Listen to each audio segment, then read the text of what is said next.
music was my salvation, really, because ultimately that was all I ever wanted to do. Do you know, when I was a kid, I was 5 years old and I knew that all I wanted to do was music, but back then wasn't really considered a job. So I went into a sales career, which I hated. I mean, I was quite good at it, but it just sucked my soul, you know. And so when my kids came along, I knew I needed to do something different. I mean, not just for me, but also to show my kids that, you know, that you should really follow your own dreams. And I remember going to this music session with my kids, a kids music session. I think they were like 1 and 3 or 2 and 4, something like that.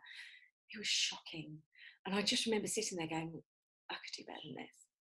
And then later on that evening, I went out for a rare mummy night out, which, like, in those first early years, like, everyone's home by 10, you know, no one even has a drink. And like, someone said to me, so what are you going to do? And I was like, oh, I'm going to start a music session for children. And the very next day, I started looking at halls. I live down in Brighton, and there was this little village hall around the corner from me.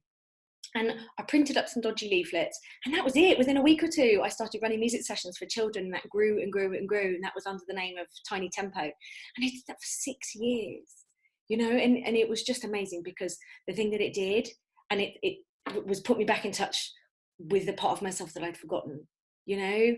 And that's one of the things that I really encourage with my program, is for people to follow their joy. That's why I'm so passionate about people following their joy, because I genuinely believe that if you follow your joy and you follow something that you're passionate about, you're lit up for a reason, you know.